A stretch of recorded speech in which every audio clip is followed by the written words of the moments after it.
বাড়ি চায়, কিন্তু চাইতে চাইতে যখন সে বুঝতে পারে যে এই বিষয় তো আমার মনের খিদে মিটবে না, তখন সে সব কিছু পরিত্যাগ করে হার গোবিন্দ প্রাণ গোবিন্দ কিছু চাই না বলে ভগবানের কাছে ছুটে যায়। মা যশোমতীর আমাদের মধ্যে পার্থক্য হলো এইটুকুই, আমরা যখন ডাকি চেয়ে চেয়ে ডাকি, আর ভক্ত যখন ডাকে তার কাছে তো কিছু চাই না গো, মন প্রাণ দিয়ে ভালোবেসে ডাকি। তাই তো আজকে গোবিন্দের প্রাণে ভীষণ লেগেছে। শ্রীরাম দেখা তো বেলা হয়ে গেছে বলে মা আমার নাম করছে, বুঝলি? বেলি অবসান আমি কহি যে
মনে বড় আনন্দ হয়েছে। হ্যাঁ আমরা ঘরে যাবো ঘরে যাবো ঘরে যাবো, সবাই আনন্দ করছে। ও মায়েরা, ঘরে যাওয়ার কথা শুনলে আনন্দ হয় না? কার আনন্দ হয়? সবার আনন্দ হয়। এই যে মনে করুন যারা ব্যবসা বাণিজ্য করে, সকালবেলায় যখন দোকানটা খোলে, দোকানে ধূপ দেখাতে দেখাতে মনে মনে চিন্তা করে, ধূপ বাবা সারাদিন এখন খদ্দেরের সঙ্গে ঝগড়া করতে হয়। আবার যখন সন্ধ্যাবেলায় দোকানপাট বন্ধ করে ঘরে যায়, কত আনন্দ। যারা চাষবাস করে সকালবেলায় যখন মাঠে যায় মনে মনে ভাবে, ধূপ বাবা সারাদিন এখন রোদের মধ্যে কোদাল কোপাতে হয়। এবার চাষবাস শেষ করে যখন সন্ধ্যাবেলায় ঘরে আসে, কত আনন্দ হয়। ছোট ছোট বাচ্চারা দেখবেন সকালবেলায় স্কুলে পাঠাতে হয়, ধাক্কা দিয়ে দিয়ে পাঠাতে হয়, যা যা যা। কিন্তু যখন স্কুল থেকে ঘরে আসে কত আনন্দ, ছুটি ছুটি, গরম গরম রুটি। এরকম বাড়িতে যদি কেউ থাকে আমাদের, মানে 70-80 থেকে 90 বছর বয়স হয়েছে কোনো দাদু বা ঠাকুমা, এবার তাকে যদি তাদের নাতি নাতনি কেউ বলে, ও দাদু বা ও ঠাকুমা অনেকদিন তো হলো, এবার কবে টিকিট কাটবে গো? তোর বাবা টিকিট কাটবে, তোর মা টিকিট কাটবে। একবার বলে দেখবেন, সবাইকে এক হাত থেকে উদ্ধার করতে শুরু করে দেবে। হ্যাঁ বাবা, সত্যিকারের ঘরে যাওয়ার কথা শুনলে কারোর আনন্দ হয় না। সত্যিকারের ঘরে যাওয়ার কথা যখন আমরা শুনি, আমাদের প্রাণটা ভয়ভীত হয়ে যায়। কেন জানো? কারণ এই দেহটাকেই যে আমরা নিজেদের ঘর বলে ভেবে নিয়েছি। তাই দেহটাকে ছেড়ে যাওয়ার কথা কোনোদিন ভাবতেই পারি না। অনেকে আছে না, গ্রামে তার আসল বাড়ি, কলকাতাতে চাকরি করতে গিয়ে একটা বাড়ি ভাড়া নিয়েছে। এবার ভাড়া বাড়িটাকে সে যদি ভাবে এটাই আমার আসল বাড়ি, গ্রামের নিজের ঘরের কথা ভুলে যায়, আমরাও তো পৃথিবীতে চাকরি করতে এসেছি বাবা। চাকরিটা কি? কৃষ্ণ ভজিবার করে সংসারে আইনু। চাকরিটা হলো কৃষ্ণ ভজিবার করে সংসারে আইনু, কিন্তু এখানে এসে মায়ায়, নিচে মায়ায় বদ্ধ হয়ে বৃক্ষ সম হইনু। সব কিছু ভুলে গেলাম, কে আমি, কোথা থেকে এলাম, কোনো কিছুই আর মনে রইল না। আমাদের আসল বাড়ি তো একটা নয়। আসল বাড়ি কোথায়? স্বরূপে সবার হয় গোলকেতে স্থিতি। আসল বাড়ি হচ্ছে ওই গোলক ধাম, আমরা ওটা ভুলে গেছি। এই দেহটাকেই নিজের ঘর বলে ভেবে নিয়েছি। এই দেহটা ছেড়ে যাওয়ার কথা কোনোদিন ভাবতেই আমরা পারি না, তাই না? জন্মিলেই মরিতে হবে, অমরকে কথা কবে, তো তবুও যেন মৃত্যুর কথা শুনে আমাদের প্রাণের ভিতরটা ছটফট করে ওঠে, কারণ দেহটা ছেড়ে কোনোদিন যাওয়ার কথা আমরা ভাবতেই পারি না।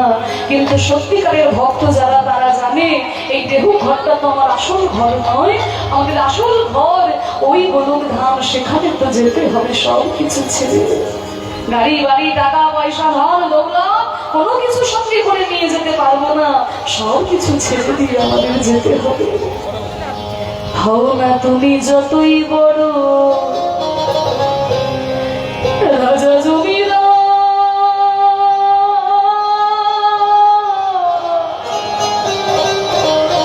এই গাড়ি বাড়ি সুন্দর নারে, আরে ঘড়ি ট্রানজিশন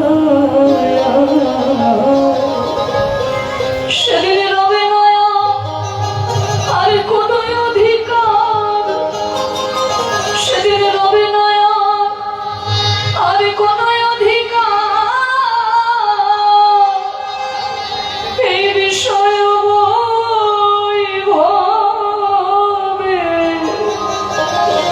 সুন্দর পৃথিবী ছেড়ে একদিন চলে যেতে হবে।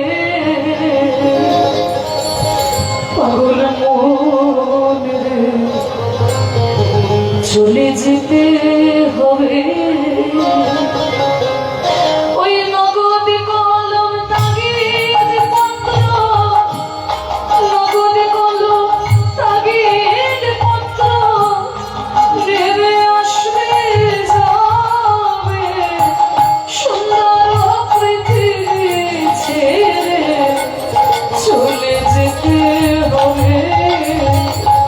মন রে, চলে যেতে হবে।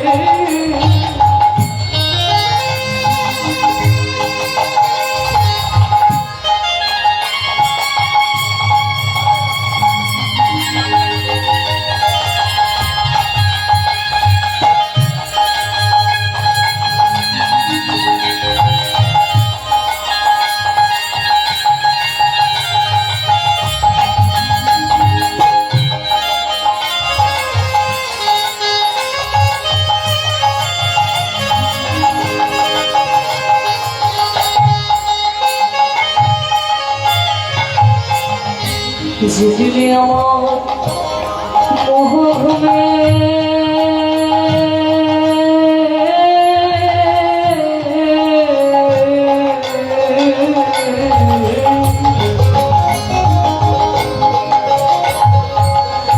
আর বুঝবে রে তুই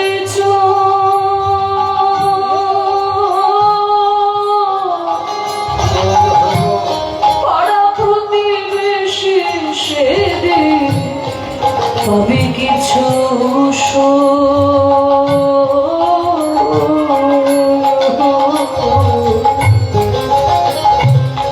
যেদিন আমার মুখ ঘুম, ঘুম তো প্রতিদিন আসে মা ঘুম, কিন্তু সেই ঘুম আমার ভেঙেও যায়। কিন্তু সেদিন এমন ঘুম আসবে, যতই টাকা হোক আমাদের ঘুম আর ভাঙবে না। যেদিনে আমার মুখ ঘুমে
রইবে না আর হেন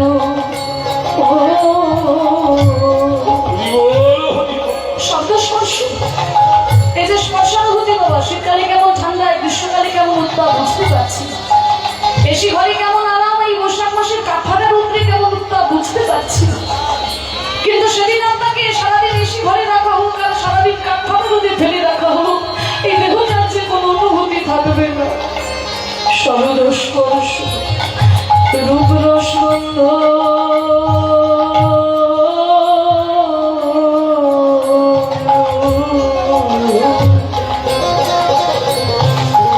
আমার বন্ধ হলে যেন এই পৃথিবীর অস্তিত্ব রইবে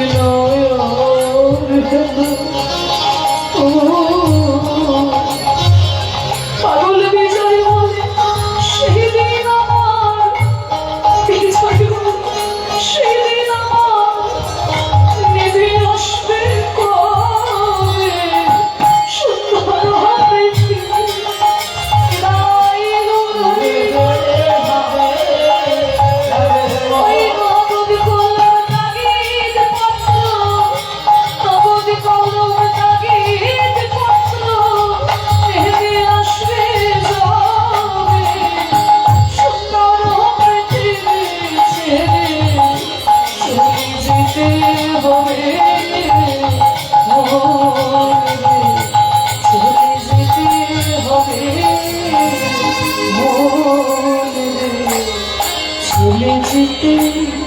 হবে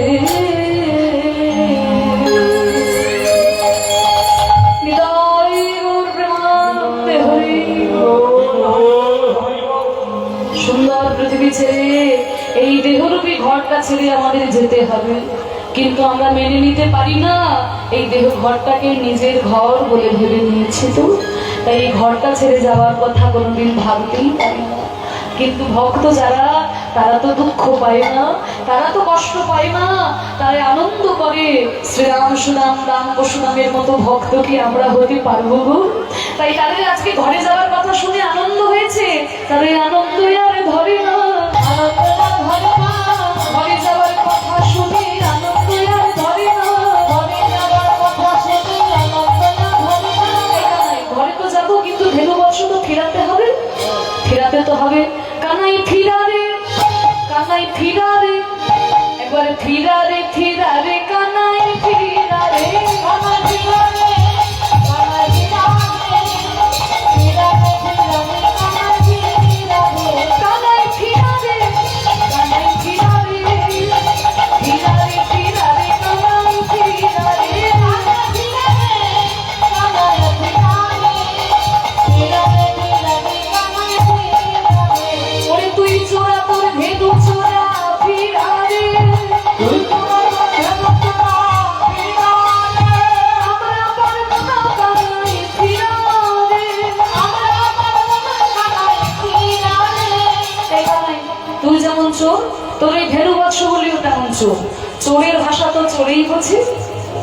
কি গো, সাধারণ মানুষে কি চোরের ভাষা বুঝতে পারে? শোনো, 4টা সোনার দোকান ছিল, বুঝলে? পরপর 4টা সোনার দোকান, 4 জন গেছে সোনা কিনতে। একজন সোনার দোকানি বলছে কে সব, কে সব, কে সব। পরের দোকানি বলছে গো পালো, গো পালো, গো পালো। তৃতীয় দোকানদার বলছে হরি হরি হরি হরি। চতুর্থ দোকানদার বলছে হর হর হর হর। এবার যারা সোনা কিনতে গেছে মনে মনে ভাবছে বাহ, এরা তো বেশ ভক্ত লোক, কেশব কেশব নাম করছে, হরি হরি হর হর নাম করছে, তাহলে ভালো জায়গায় এসেছি, এদের কাছে সোনা কিনলে নিশ্চয়ই ঠকে যাব না। ও মায়েরা, এরা কি ভক্ত? এরা হচ্ছে শক্ত ভক্ত, ভিতরে ভিতরে অন্য বুদ্ধি। ওই যে কেশব কেশব নাম করছে না, বলছে কেশব কেশব কেশব কেশব, মানে যারা সোনা কিনতে এসেছে তারা কারা গো? কেশব। তখন দ্বিতীয় দোকানদার উত্তর দিচ্ছে গো পালো, গো পালো, মানে এরা সব গরুর পাল। তা নইলে কি আমাদের এই ঠকবাজি বুঝতে পারতো না? এরা সব গরুর পাল। তৃতীয় দোকানদার বলছে তাহলে গরুর পাল যখন হরি হরি, এখন ভালো করে হরণ করি। চতুর্থ হর হর হর হর হর হর হর। ভালো করে হরণ করে।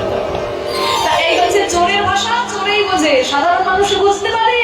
কানাই তুই চোরা তোর ধেনু চোরা ফিরারে, তুই চোরা তোর ধেনু চোরা ফিরারে, কানাই আমরা পারবো না কানাই ফিরারে, আমরা পারবো না কানাই ফিরারে, কানাই ফিরারে, কানাই ফিরারে, ফিরারে ফিরারে কানাই ফিরারে, কানাই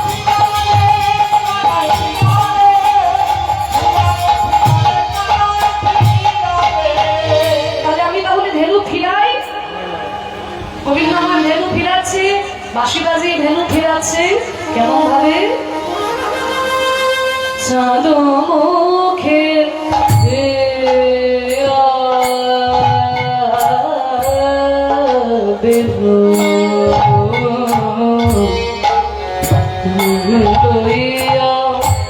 সব ধেনু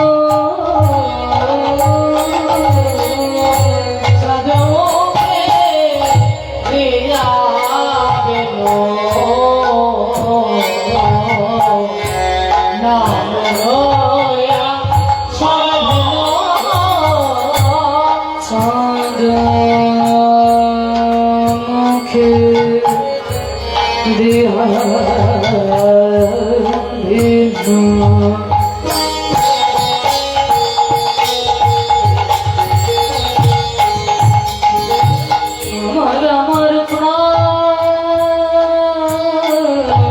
গোবিন্দ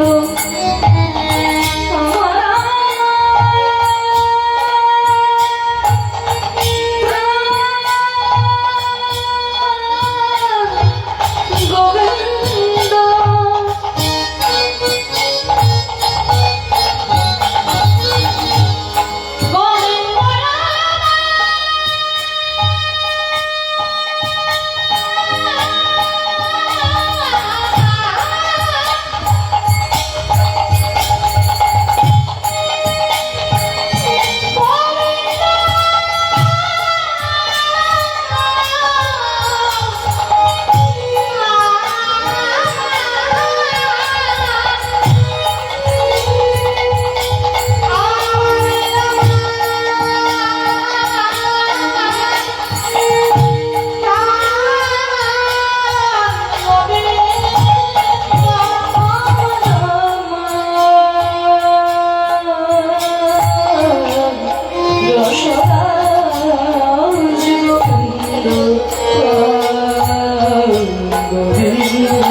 ছুটতে যাচ্ছে।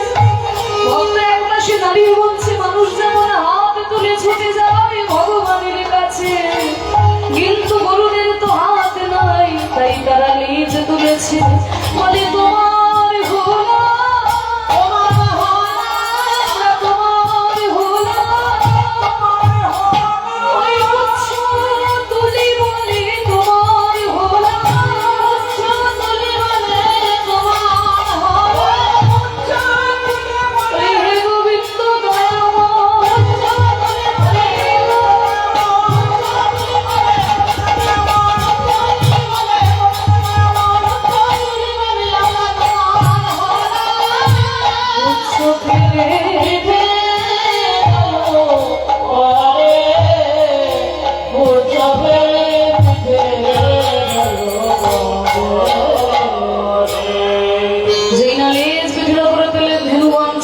চলে আসছে। আনুসার বেনু রবে আনিয়া রাখালে সব মিলিল নিজ সুখে, আসিয়া মিলিল নিজ সুখে। গোবিন্দ বাঁশি বাজিয়ে দিয়েছে, ধেনুগণ ছুটে ছুটে এসেছে, সবাই সবার গরুগুলো খুঁজে নে। এই না তোর গরুগুলো খুঁজে নে, এই শোনা তোর গরুগুলো খুঁজে নে, মধুমঙ্গল গরুগুলো খুঁজে নে। সবাই সবার গরুগুলো খুঁজে নিচ্ছে। কৃষ্ণ মনে মনে ভাবছে আমার গরুগুলো কোথায় গেল। আজকে কিন্তু গোবিন্দ একটা নতুন বাছুরিকে এনেছিলেন। বাছুরিটা নতুন এই অর্থে কোনোদিন গোষ্ঠী আসে নাই। বাছুরিটার নাম হচ্ছে মঙ্গলী। সেই মঙ্গলী বাছুরিকে এনে একটা কদম গাছের তলায় বসিয়ে রেখে বললো, তারপরে বললো, রে মঙ্গলী, তুই এই কদম গাছ তলায় মিষ্টি মিষ্টি ঘাস খা, আমি চললাম আমার সখাদের সঙ্গে খেলা করতে। দেখিস যেন এই কদম গাছটা ছেড়ে যেন কোথাও যাস না মঙ্গলী। খেলা শেষ হলে আমি তোকে সঙ্গে নিয়ে আবার ঘরে ফিরে যাব। কিন্তু গোবিন্দ যখন চলে গেলেন সখাদের সঙ্গে খেলা করতে, ওদিকে মঙ্গলী চোর না শোনে ধর্মের কথা। ওই কদম গাছের তলায় মিষ্টি মিষ্টি ঘাস খেতে খেতে, মিষ্টি মিষ্টি ঘাসের লোভে এক পা দুপা করে এগোতে এগোতে গভীর জঙ্গলের মধ্যে হারিয়ে গেল মঙ্গলী। গভীর জঙ্গলে হারিয়ে গেল মঙ্গলী। আর ওদিকে কৃষ্ণের বাঁশির সুর খুঁজতে খুঁজতে যখন গোবিন্দ মঙ্গলীকে দেখতে এলেন, দেখলো কদম গাছের তলায় মঙ্গলী নয়। হে কি, আমার মঙ্গলী কোথায় গেল, আমার মঙ্গলী কোথায় গেল? এই শোনা, আমার মঙ্গলীকে দেখেছিস? এই শোনা, আমার মঙ্গলীকে দেখেছিস? দাদা বলরাম, তুমি দেখেছো? কেউ মঙ্গলীকে দেখেনি। আমার মঙ্গলী কোথায় গেল, আমার মঙ্গলী কোথায় গেল? ওরে মঙ্গলী রে,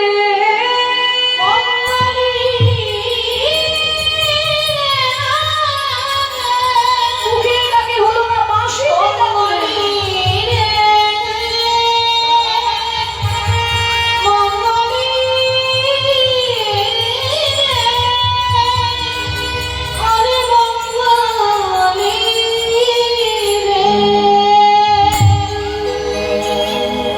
যেই না মঙ্গলী বলে বেজে উঠলো কৃষ্ণের বাঁশি, হঠাৎ করে চমকে উঠলো মঙ্গলী।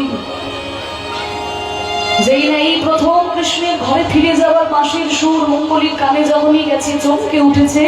আর চমকে দেখে যেই উপরের দিকে তাকালো, দেখে বেলা শেষ। আমি কোথায় এলাম? এই যে গভীর জঙ্গল, আমি কোথায় এলাম? কাউকে চিনতে পারছি না কেন? আচ্ছা দেখি তো, যেদিকটা এসেছিলাম, যখন এই পিছন দিকে তাকিয়েছে, দেখে যেদিকে এসেছিল সেদিকে আগুন এগিয়ে আসছে। দাও দাও করে আগুনের গোলা ছুটে আসছে। দেখি দেখি এই ডান দিকে, দেখে রয়েছে ডান দিকে অথই যমুনার জল। বাদিকে রয়েছে বিরাট বড় একটা কাঁটার ঝোঁক। আচ্ছা সামনে এগিয়ে আসছে বিরাট বড় একটা অজগর সাপ। কোন দিকে যাবে মঙ্গলী? যেদিকে এসেছিল সেদিকে আগুন এগিয়ে আসছে, ডান দিকে যমুনার জল, বাদিকে কাঁটার ঝোপ, সামনে একটা অজগর সাপ এগিয়ে আসছে। আমি কোন দিকে যাবো তোমার কাছে? মঙ্গলী মঙ্গলী বলে বেজে উঠলো কৃষ্ণের বাঁশি। ওগো ভগবান, ওগো ভগবান, আমি তো যাবো ভেবেও তোমার কাছে যেতে পারি না। ওগো দয়াময়,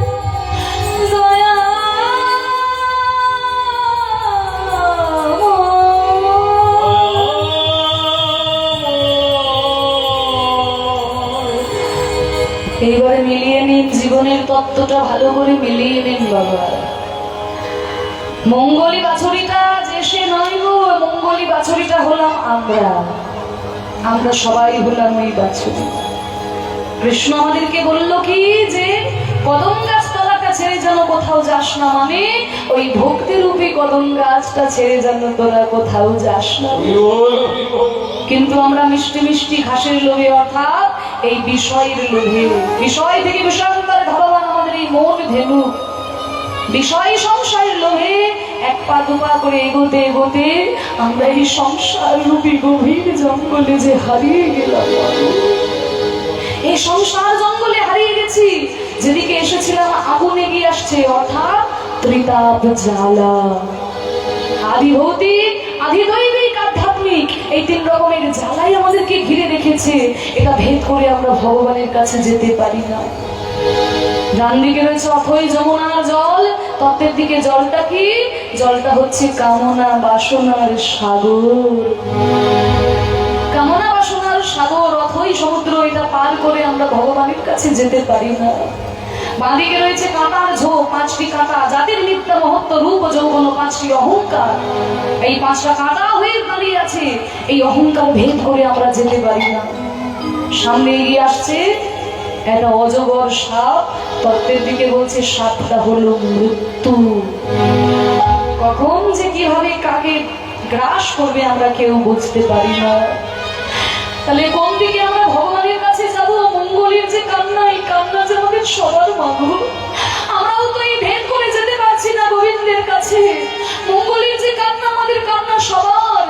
দয়া করো ভগবান, দয়া করো ভগবান, দয়া করো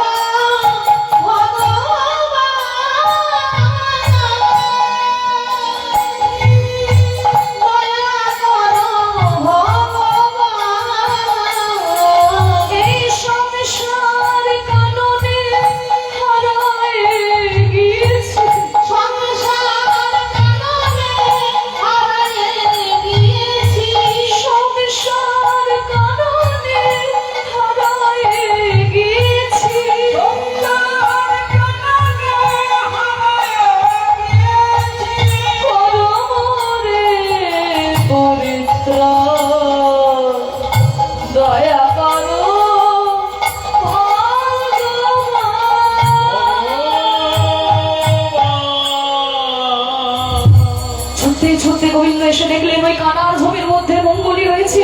মঙ্গলি, তুই এখানে দাঁড়িয়ে কেন? আয় মঙ্গলি, আমার কাছে আয় মঙ্গলি। ও গো ভগবান, আমি তো যাবো ভেবেও তোমার কাছে যেতে পারি না। কি করে যাবো তোমার কাছে? একদিকে আগুন এগিয়ে আসছে, একদিকে যমুনার জল, একদিকে কাঁটার ঝোপ, একদিকে সাপ এগিয়ে আসছে। তোমার কাছে কি করে যাবো ভগবান? মঙ্গলি, কৃষ্ণ মনে মনে চিন্তা করলো, মঙ্গলিকে যদি আমি ফিরিয়ে না নিয়ে যেতে পারি, ঘরে ফিরে গিয়ে ওর মা যখন আমার গা চেপে চেপে বলবে আমার সন্তান কোথায়, আমি তখন কি উত্তর দেব? না, মঙ্গলি আমার চাই, মঙ্গলি আমার চাই। তাই কাঁটার ঝোপের মধ্যে দিয়ে প্রবেশ করলেন গোবিন্দ। নিতাই গৌর হরি। মঙ্গলি গোবিন্দের চরণতলে লুটিয়ে পড়ে বলে, ওগো ভগবান, তুমি কেন আমাকে বাঁচানোর জন্য ছুটে এলে দয়াময়? তুমি কেন আমাকে বাঁচাতে গিয়ে এই কাঁটার ঝোপের মধ্যে প্রবেশ করে তোমার সারা গায়ে কাঁটার দাও? মা যশোমতী যদি দেখে কোনোদিন তোমাকে গোষ্ঠী আসতে দেবে? তুমি কেন আমাকে বাঁচাতে ছুটে এলে ঠাকুর? আমি তো তোমার কথা শুনি না। তুমি আমাকে বারণ করেছিলে মিষ্টি মিষ্টি ঘাস না খেতে, আমি তো শুনি নাই দয়াময়, আমি তো শুনি না। তুমি আমাকে বারণ করেছিলে, আমি তোমার কথা শুনি নাই ঠাকুর। এই লীলা যেন মনে প্রাণে দর্শন করে ভক্ত বললেন,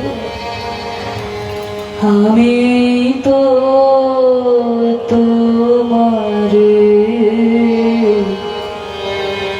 চাহিনি জীবনে, তুমি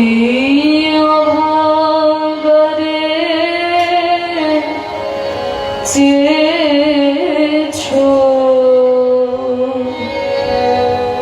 আমি না চাহিতে, হৃদয় মাঝারে আমি না চাহিতে, হৃদয় মাঝারে নিজে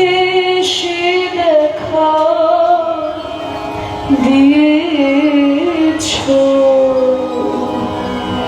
আমি তো তোমারে চাহিনি জীবন।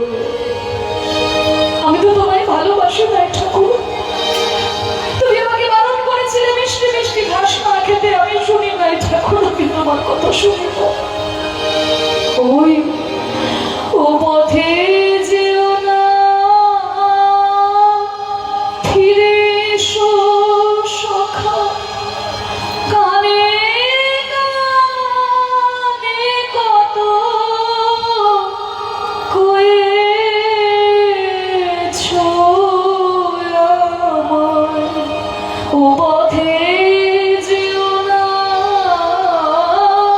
ফিরে এসো সখা, কানে কানে কত কয়েছো আমায়। নিজ হাতে গড়া বিপদের মাঝে আমায় কোলে তুলে, আমায় কোলে তুলে তুমি নিয়েছো। আমি তো তোমারে চাহিনি জীবনে।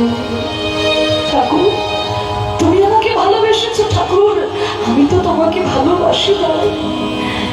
চির আদরের বিনিময়ে সখা, চির অবহেলা পেয়েছো আমি। দূরে সরে যেতে দুহাত প্রসারে আমায় কোলে তুলে, আমায় কোলে তুলে তুমি নিয়েছো। আমি তো তোমারে চাহিনি জীবনে, তুমি অভাগারে চেয়েছো। আমি না চাহিতে হৃদয় মাঝারে নিজে সে দেখা দিয়েছো। আমি তো তোমারে চাহিনি জীবনে। মঙ্গলী, কাঁদিস না মঙ্গলী, চল আমার সঙ্গে ঘরে ফিরে চল। মঙ্গলীকে কোলে তুলে নিয়ে তো গোবিন্দ ঘরে গেল। মায়েরা, আমরা কি চিরকালই সংসার জঙ্গলে পড়ে থাকবো? আমাদেরকে উদ্ধার করার জন্য কি গোবিন্দ আসবে না? মঙ্গলের জন্য তো গোবিন্দ এসেছিল, আমাদের জন্য কি গোবিন্দ আসবে না? বলে গোবিন্দ তো এসেছিল, আমরা চিনতে পারি নাই। কবে এসেছিল জানো?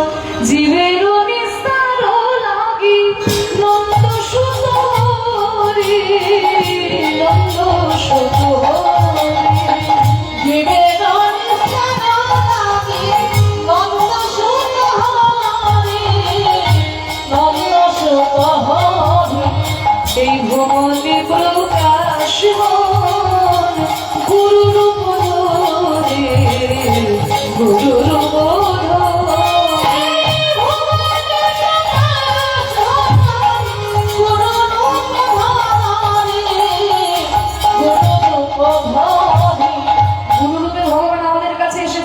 চিনতে পারি নাই গো। মহিমায় গুরু কৃষ্ণ একে করি জানো। আরে গুরু একাধিকে সদা সত্য করি মানো। ওই গুরু রূপে ভগবান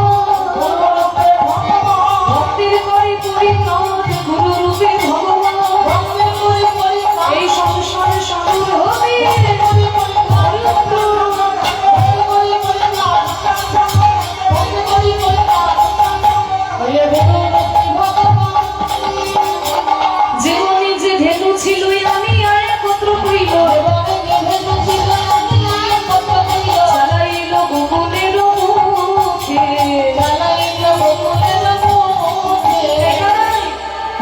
খুঁজতে গিয়ে তো সারা গায়ে এমন কাঁটার দাগ। মা যশোমতী যদি দেখে আর বসতে আসতে দেবে, আমাদের কিন্তু দোষ দেবে। এই শ্রীরাম, কাঁটার দাগ কিচ্ছু থাকবে না। এক কাজ করে, বৃন্দাবনের ধুলো নিয়ে এসে আমার সারা গায়ে মাখিয়ে দে, তাহলে কাঁটার দাগ থেকে যাবে। আর জানিস, এই যে ধুলি নয় গোপী পদরে গো, আরে যেই ধুলা গায়ে মাখে নন্দের বেটা কানু, তোরা মাখাই দিবি ভাই, বৃন্দাবনের ধুলা গায়ে মাখাই দিবি ভাই। এটা ধুলো মেখে নিয়েছি, আর কাঁটার দাগ দেখা যাচ্ছে? আর কাঁটার দাগ কিচ্ছু নেই। তাহলে চল এবার ফিরে যাই। সবার আগে কে যাচ্ছে? দাদা বলরাম। শ্বেত কান্তি অনুপমে আগে ধাই বলরাম,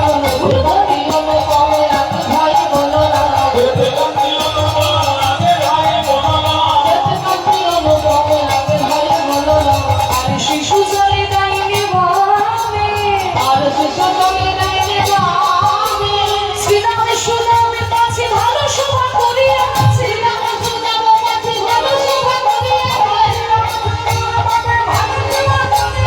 তার মাঝে নব ঘন শ্যামে, ঘন বাজে সিংহা বেণু গগনে গোখর রেণু, ঘন বাজে সিংহা বেণু গগনে গোখর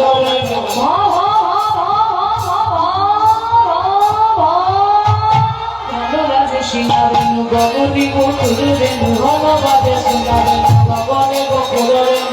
চলি করি কত ভঙ্গে,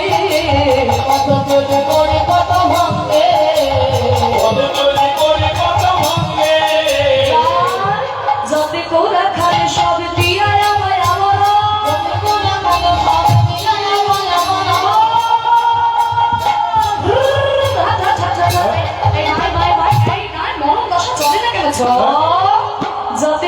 খালে সব দিয়া আমায় আমার, বলরাম দাস চলো সঙ্গে, সঙ্গে করে নিও হে রাম দাসের এই বিনতি, সঙ্গে করে নিও হে, সংসার গোষ্ঠী ফেলে রেখো না, সঙ্গে করে নিও হে। গোবিন্দ আমার যখন ফিরে আসছেন, সখীরা বলছে, রাধে তোর তুই এক সংসার নিয়ে পড়ে থাকবি, ওই দেখ তোর গোবিন্দ ফিরে আসছে, গোবিন্দ ফিরে আসছে, দেখ দেখ সখী, দেখবি চল। যেই না বলেছে গোবিন্দ ফিরে আসছে, ধনুবন সঙ্গে নিয়ে গোবিন্দ রাধা নিয়ে একেবারে ছুটে যাচ্ছে। ও গো সখী, সখী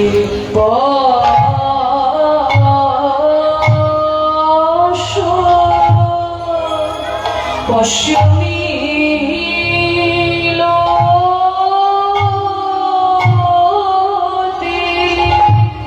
মিলতি বন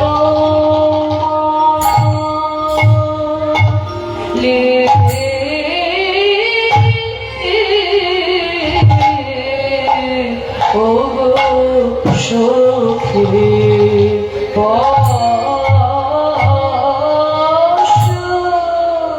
পশ্যমি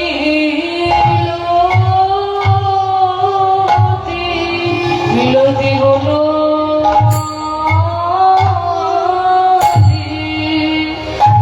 বলে ও গো রাধে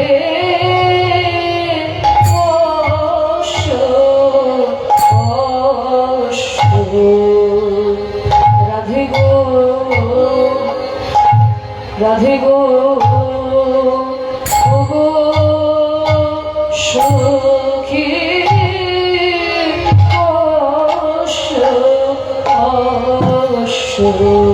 বলিয়াছি তোর সর্বস্ব, ও গো রাধে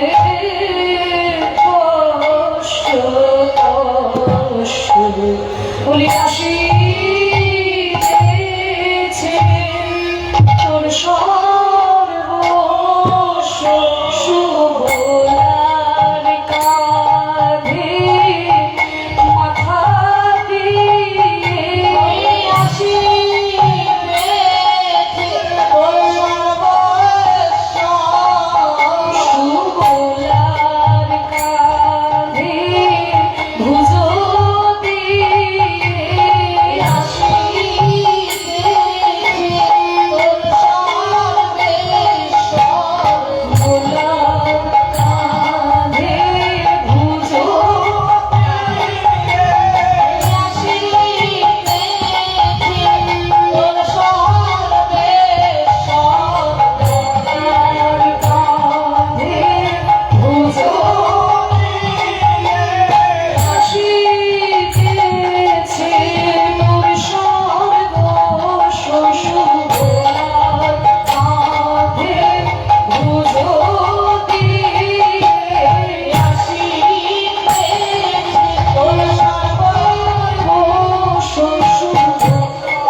মিলতি বনমালী মিলতি বনমালী দিবসে পরিণতি উপগাছকে সতী নব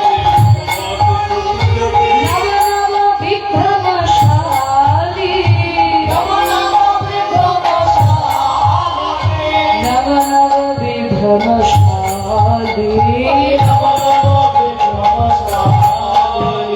ধেনু খুরাধৃত রেণু পরিবৃত উল্লাসরোরুহ ধামা ভরেছে গো ধেনুর খোর রেণুতে বদন ভরেছে গো